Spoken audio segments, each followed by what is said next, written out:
कुंभ मेले के तहत किए जा रहे कामों का निरीक्षण करने हरिद्वार पहुंचे मंडलायुक्त रविनाथ रमन कुंभ के निर्माण कार्यों से संतुष्ट नजर आए।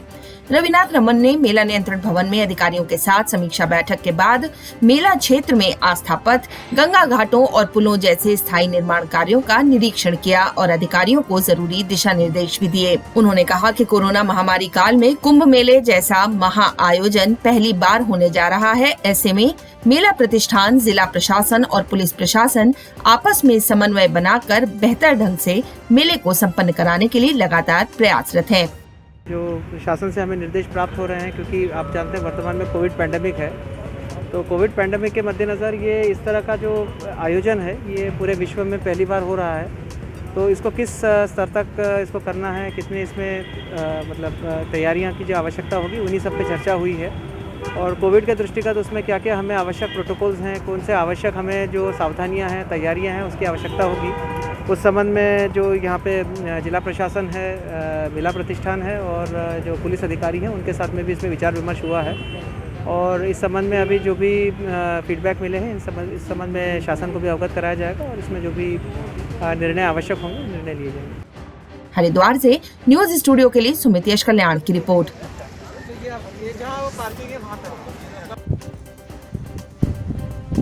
नगर पालिका क्षेत्र के अंतर्गत राजकीय प्राथमिक विद्यालय दूधली का हाल बेहाल है। स्कूल में छत न होने के कारण छात्र छात्राएं काफी परेशान हैं, जिसको लेकर कई बार शिक्षा विभाग को इस संबंध में शिकायत भी की गई, परंतु कोई इस ओर ध्यान देने को तैयार नहीं है। बता दें कि 2017 के जून माह में तेज बारिश के बाद राजकीय प्राथमिक विद्यालय दूधली की छत उड़ गई थी, जिसके बाद से छोटे छोटे बच्चे खुले आसमान और जीर्ण कक्षाओं में पढ़ने को मजबूर थे। लगातार स्थानीय लोगों द्वारा मसूरी विधायक और क्षेत्रीय जनप्रतिनिधियों से स्कूल की हालत और छत की मरम्मत कराने का आग्रह किया गया, परंतु मात्र आश्वासन के सिवा कुछ नहीं मिल सका है, जिससे क्षेत्र की जनता में जनप्रतिनिधियों के खिलाफ भारी आक्रोश व्याप्त है। स्थानीय निवासियों का कहना है कि कई बार मौसम खराब होने पर अभिभावक अपने बच्चों को स्कूल नहीं भेजते हैं, क्योंकि स्कूल की छत ही गायब है। उन्होंने बताया कि कोविड को लेकर स्कूल बंद रहा, परंतु इस दौरान भी स्कूल की दशा को सुधारने के लिए कोई भी काम नहीं किया गया। ये तो यहाँ पे क्या कहें, यहाँ की सुनाई कम होती है, दुर्भाग्य है इस क्षेत्र का।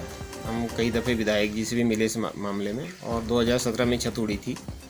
स्कूल की तरफ से भी लिख के दिया गया, टीचरों की तरफ से, और गांव वालों ने भी कई दफ़े लिख के विधायक को दिया और विभाग को भी भेजा है, लेकिन कोई सुनाई इसमें हुई नहीं। बीच में विधायक जी ने आश्वासन दिया था, वो भी आज तक कोई नज़र नहीं आया।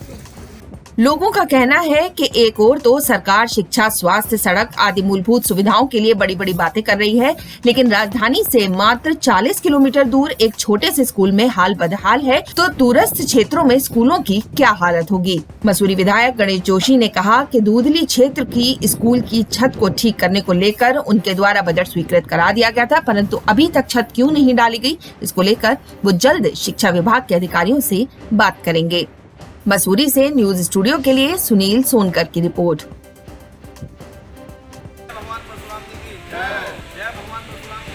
धर्मनगरी हरिद्वार में भगवान परशुराम के नाम पर परशुराम घाट एवं परशुराम चौराहे का निर्माण कराने के साथ प्रतिमा लगाने की मांग को लेकर परशुराम भक्तों ने सिटी मजिस्ट्रेट को ज्ञापन दिया। वरिष्ठ समाज सेवी पंडित संगम शर्मा के नेतृत्व में परशुराम भक्तों ने सिटी मजिस्ट्रेट को ज्ञापन देकर हरिद्वार क्षेत्र में भगवान परशुराम के नाम पर परशुराम घाट एवं परशुराम चौराहा बनाने एवं भगवान परशुराम की प्रतिमा स्थापित करने की मांग की है। आज हमने अपने साथियों के साथ सिटी मजिस्ट्रेट साहब को एक ज्ञापन दिया है, जिसमें हमारा जो है डिमांड है और कहना भी है कि हरिद्वार में कहीं भी परशुराम जी के नाम से एक चौक बने, एक प्रतिमा लगे हरिद्वार क्षेत्र में। उससे हमारा ये देखो कुंभ क्षेत्र भी है, ऋषि मुनियों की धरती है। भगवान परशुराम विष्णु जी के छठे अवतार हैं और ये सभी धर्मों के अपने जो है भगवान हैं। और हम सरकार से कहना चाहते हैं, बल्कि मदन कौशिक जी से भी कहना चाहते हैं, त्रिवेंद्र सिंह रावत से भी कहना चाहते हैं कि जल्द ही परशुराम चौक और प्रतिमा को जल्द स्थापित किया जाए। इससे ऋषि मुनियों में भी अच्छा संदेश जाएगा। हरिद्वार से न्यूज स्टूडियो के लिए सुमित यश कल्याण की रिपोर्ट। भारतीय वायुसेना में पूर्व अधिकारी मोहम्मद शोएब आलम इन दिनों पहाड़ों की रानी मसूरी के हाथीपांव क्षेत्र में एक टूटे फूटे टीन शेड में कुछ आवारा कुत्तों और गाय के साथ अपना जीवन गुजर बसर कर रहे हैं। मोहम्मद शोएब आलम वायुसेना में अधिकारी रहने के दौरान मिराज और जगुआर जैसे विमानों के रखरखाव की जिम्मेदारी संभालते थे। आलम 1996 में भारतीय वायुसेना सियाचिन में पोस्टेड थे। उस दौरान उनको स्नो ब्लाइंडनेस की बीमारी हो गई, जिस कारण उनको अपनी नौकरी छोड़नी पड़ी। आलम ने बताया कि वह 1988 में भारतीय वायुसेना में भर्ती हुए थे। वह उनके द्वारा वायुसेना के महत्वपूर्ण और ताकतवर विमान मिराज और जगुआर जैसे विमानों के रखरखाव की जिम्मेदारी संभालते थे, परंतु दुर्भाग्यवश सियाचिन में पोस्टिंग के दौरान उनको स्नो ब्लाइंडनेस बीमारी ने अपनी गिरफ्त में ले लिया, जिससे उनको कुछ समय के लिए दिखना बंद हो गया, जिसके बाद उनको भारतीय वायुसेना छोड़ने के लिए मजबूर होना पड़ा था। उन्होंने कहा कि उनको वायुसेना की नौकरी खोने का कोई अफसोस नहीं है। उन्होंने कहा कि मैं हमेशा पहाड़ और प्रकृति के प्रति हमेशा आकर्षित रहा हूँ, हमेशा से स्वतंत्र जीवन जीना चाहता हूँ और एकांत पसंद करता हूँ। I have been taking care of these animals for the last 4 years and I am dedicated to the mountains and animals. तो I am a strong nature lover, तो मुझे नेचर से काफ़ी ज़्यादा मोहब्बत है और मैं जितने जो अबंडेंट लावारिस जानवर हैं मैं ज़्यादातर उनके लिए काम करता हूँ। तो जो मेरे पास अवेलेबल रिसोर्सेज होते हैं, मेरे पास जितना हो सकता है, जो फंड मेरे पास आते हैं या जितना मैं कमा सकता हूँ, तो मैं इन लोगों के लिए खर्च कर देता हूँ। तो थोड़ी सी चैलेंजेस होती है, चुनौती तो होती है, पर मैं कोशिश करता रहता हूँ कि I try to struggle for the voiceless animals. जो बेज़ुबान जानवर हैं, मैं इनके लिए कोशिश करता हूँ कि जहाँ तक हो सके इनके लिए 2 वक्त की रोटी दे सकूँ। बस यही मेरी कोशिश है। आपको बता दें कि आलम ने इससे पहले पैराग्लाइडिंग इंस्ट्रक्टर के रूप में भी कार्य किया है। 2015 में मसूरी के हाथीपांव क्षेत्र में वह एक कैंप साइट में शिफ्ट हो गए और वहीं पर कुछ आवारा कुत्तों और गायों के साथ अपना जीवन व्यतीत कर रहे हैं। मसूरी से न्यूज़ स्टूडियो के लिए सुनील सोनकर की रिपोर्ट। आज पूरे देश में नेताजी सुभाष चंद्र बोस की 125वीं जयंती बड़ी धूमधाम से मनाई गई। हरिद्वार में भी नेताजी सुभाष चंद्र बोस को याद किया गया।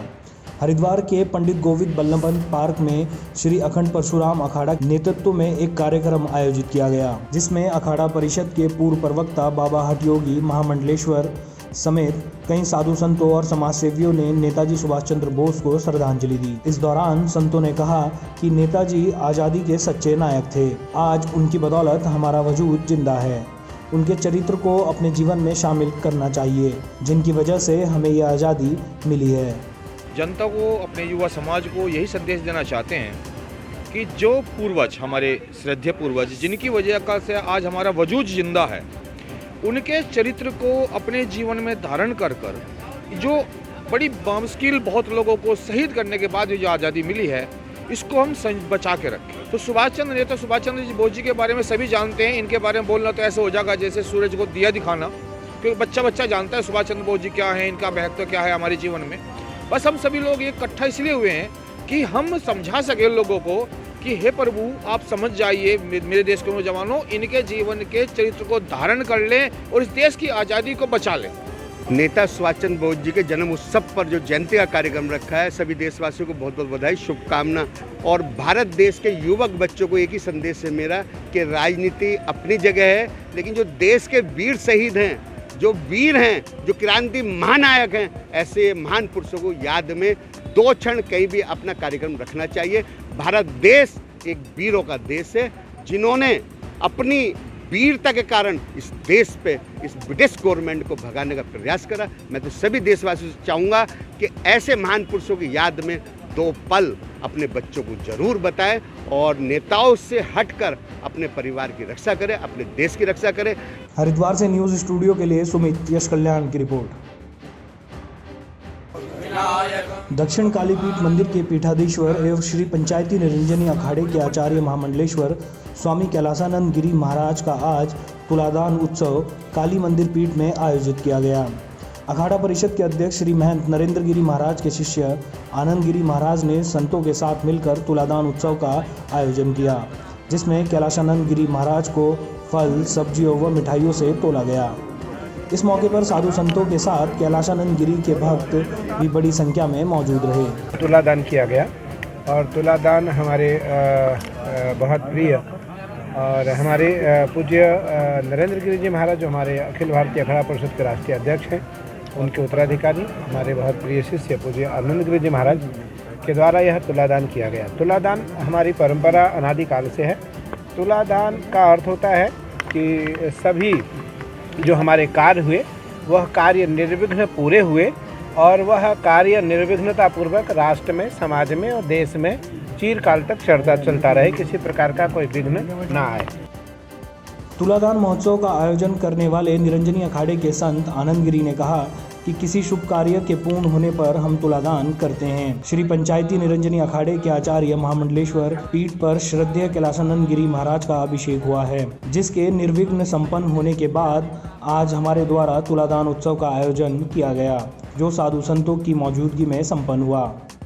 की वह परंपरा है जिसे हम किसी भी शुभ कार्य के पूर्ण होने पर विधिवत करते हैं, जिससे समाज के प्रत्येक वर्ग तक उस खुशी को पहुंचाया जा सके। पूज्य चरण श्रेष्ठ सबसे युवा उम्र में आचार्य पीठ पर अभिषिक्त हुए हैं। आचार्य पीठ वह भी पंचायती श्री निरंजनी अखाड़े की आचार्य पीठ पे आपका अभिषेक हुआ है। ये बहुत बड़े गर्व की बात है और हरिद्वार के लिए बड़े गौरव की बात है, हम संत समाज के लिए बड़ी गौरव की बात है। इसलिए हम युवा संतों ने राजेंद्र दास जी महाराज, लोकेश दास जी और तमाम युवा प्रयाग के यहाँ के हरिद्वार के युवा संतों ने मिलकर के पूज्य चरण के आज तुलादान का उत्सव किया। जैसे बच्चे का जन्म हो, राजा का राजगद्दी पर अभिषेक हो या फिर कोई यति श्रेष्ठ किसी विशेष उच्च पद पर अभिषिक्त हो जाए तो उसके तुलादान की बड़ी भारी महत्वता मानी गई।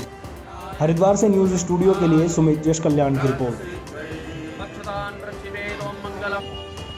जनपद पौड़ी से हरिद्वार कुंभ में पीआरडी के जवान भेजे जाने के लिए तैयारियां की जा रही हैं। प्रांतीय रक्षक दल के अधिकारी गणेश थपलियाल ने बताया कि पौड़ी जनपद से लगभग 320 के करीब पीआरडी जवानों को हरिद्वार कुंभ के लिए ट्रेनिंग दी जा रही है। उन्होंने बताया कि पौड़ी जनपद में ट्रेनिंग देने के लिए 3 सेंटर बनाए गए हैं, जिनमें से खंडा श्रीनगर, बीरोखाल और कोटद्वार शामिल है। इन तीनों सेंटर में 5-5 ब्लॉकों के पीआरडी के जवानों को ट्रेनिंग दी जा रही है। ट्रेनिंग संपन्न हो जाने के बाद सभी पीआरडी जवानों को हरिद्वार कुंभ के लिए 31 जनवरी तक रवाना कर दिया जाएगा, जिससे ये अपनी ड्यूटी कुंभ में दे सकें। हमारे पूरे जिले से जो है 320 लोगों को यहाँ से कुंभ हेतु जाना है, जिसमें ये 3 जगह हमारे डिस्ट्रिक्ट में 3 जगह ट्रेनिंग की जा रही है। प्रथम तो राजकीय इंटर कॉलेज खंडा में, सेकंड जो है पॉलिटेक्निक बीरोखाल में और थर्ड जो है कोटद्वार में ग्रास्टनगंज में प्राइमरी स्कूल में की जा रही है, जिसमें 70 और कोटद्वार में 80 लोग की ट्रेनिंग हो रही है। फर्स्ट बैच में 220 लोग हरिद्वार के लिए जाएंगे, सेकंड बैच में 100 लोग फिर इसके बाद ट्रेनिंग की जाएगी और उनके बाद उनको वहाँ भेजा जाएगा हरिद्वार। पौड़ी से न्यूज़ स्टूडियो के लिए मुकेश बचेती की रिपोर्ट।